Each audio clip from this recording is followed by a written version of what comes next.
high wind warning in effect until 6 p.m. Alaska Standard Time Sunday. What?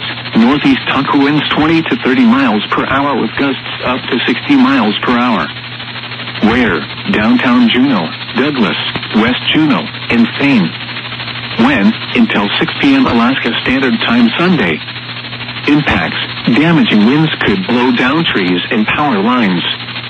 Power outages could occur.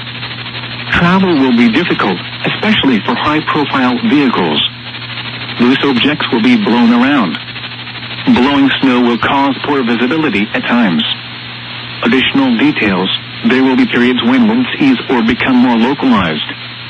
However, frequent gusts to 60 miles per hour are still expected. Winds could persist into Monday, but confidence is lower. People should use caution when outside in forested areas and around trees and branches.